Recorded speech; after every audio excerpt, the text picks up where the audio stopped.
রায়বাড়ির জাগ্রত কালী পুজোর কাহিনী। নমস্কার বন্ধুরা, স্বাগত আমাদের চ্যানেলে। সম্পূর্ণ তথ্যটি সংগ্রহ করা আপনাদের কাছে অনুরোধ, ভিডিওটি আপনারা সম্পূর্ণ দেখুন।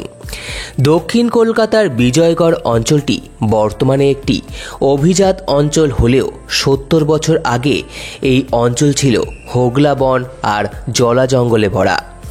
এখানেই রয়েছে রায় পরিবারের কালী মন্দির। রায় পরিবারের ইতিহাস শুরু করতে হয় কিন্তু বিশ্বযুদ্ধের আগে থেকে। রায়রা কিন্তু উদ্বাস্তু নন, বরং সম্ভ্রান্ত ব্যবসায়ী পরিবার। মানিকতলা অঞ্চলের বাসিন্দা ছিলেন প্রথমে। তখনকার দিনে মানুষরা, বিশেষ করে বাঙালি বাবুরা, জুতোর ব্যাপারে বেশ শৌখিন ছিলেন। নিজেদের পছন্দের মতো নিজের পায়ের মাপের জুতো পরতেন। এই জুতোর কারখানায় ছিল তাদের। যাই হোক, জাপানিদের বোমার ভয়ে কর্মচারীরা পালানোর ফলে কারখানা বন্ধ হয়ে যায়। এক সময় পোর্ট ট্রাস্টের কর্ণধার KSL দাসকে চামড়া দিয়ে একটি বাঘ উপহার দিয়েছিলেন কলকাতার এই রায় বংশের প্রতিষ্ঠাতা কার্তিকচন্দ্র রায়। সেই সুবাদে নতুন ব্যবসার একটা সুযোগ করে দিলেন রায়দের দাসবাবু। গ্রিন হাউস বলে একটি প্রতিষ্ঠানের জন্ম হলো। বেহালা অঞ্চলে গোদামঘর করা হলো। তাই কালীঘাট অঞ্চলে চলে এলেন রায় পরিবার। আবার ওই সময় বাংলাদেশ থেকে হাজির হলেন পরিবারের অন্যান্য সদস্যরাও। তাদের সাথে এলো পূজিত শালগ্রাম শিলা, নারায়ণ শিলা। এখানে কালী পুজো শুরু হয়েছিল প্রথমে, কিন্তু কয়েকটি বছরের মধ্যে তারা চলে গেলেন বিজয়গড়ে। কারণ তখন বিজয়গড়ে গড়ে উঠেছিল কলোনি। আজকের যে বিজয়গড় কলেজ দেখতে পান 50-এর দশকে প্রতিষ্ঠিত। এটি দ্বিতীয় বিশ্বযুদ্ধে ব্রিটিশ সেনাদের ব্যারাক হিসাবে ব্যবহৃত হতো। বিজয়গড় কলোনি রাস্তাও তৈরি হয় বোধহয় 1950 সালে।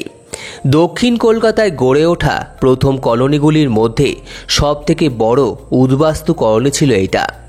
দেশভাগের পর যখন উদ্বাস্তুরা ওই এলাকার জমি দখল করে কলোনি পত্তন শুরু করলেন, সেই সময় তারা পরিত্যক্ত ব্যারাকটি দখল করে গড়ে তুলেছিলেন উদ্বাস্তু পরিবারের ছেলেমেয়েদের জন্য কলেজ। তার মাঝে জবরদখল করা এইসব এলাকা ঘিরে হয়েছে কত আন্দোলন, রাজনীতি। 51 সালে ময়দানে উদ্বাস্তুদের সমাবেশ। 53 সালে এপ্রিলে ঐতিহাসিক বিধানসভা অভিযান পরিণত পেয়েছে 1954 সরকারি সিদ্ধান্তে। স্থায়ী অস্তিত্বের আশ্বাস পায় বিভিন্ন উদ্বাস্তু কলোনি অঞ্চল। সব ঘটনার সাক্ষী থেকেছে বিজয়গড় মোড়ের এই কালী মন্দিরটি। কালীঘাটের পটুয়াপাড়া থেকে মাথায় করে মাকে মন্দিরে নিয়ে এসেছিলেন কার্তিকচন্দ্র রায়। মন্দির প্রতিষ্ঠার কয়েকটি বছর পর 1953 সাল থেকে কার্তিকচন্দ্র রায় মায়ের মূর্তি বিসর্জন বন্ধ করে দিলেন অজানা এক কারণে। সেই থেকে পুরনো ঘট বিসর্জন হয় বিজয়া দশমীতে। ওই দিন মায়ের অঙ্গরাগ হয়। মন্দিরে একটি বিশেষত্ব হলো অম্বুবাচীর দিনেও মায়ের মন্দির বন্ধ থাকে না। কার্তিকচন্দ্র রায়ের স্ত্রীর ইচ্ছে অনুসারে। তার যুক্তি ছিল, মা তার পরিবারের অংশ, মায়ের ভোগ না দিয়ে তারা খাবেন কি। এই মন্দিরের প্রতি অগাধ বিশ্বাস রয়েছে স্থানীয় বাসিন্দাদের। কার্তিকচন্দ্র রায়ের ছেলে প্রদ্যুৎ রায়ের একটি ভয়ঙ্কর পথ দুর্ঘটনা হয় রানীকুঠির অঞ্চলে। লোকজনের কথা অনুসারে মৃত্যুর মুখ থেকে তিনি ফিরে এসেছিলেন মায়ের কৃপায়। এরকম ছোটোখাটো অনেক ঘটনা রয়েছে লোকমুখে। তাই ছোট মন্দির এখন ভিড় করে মানুষজন।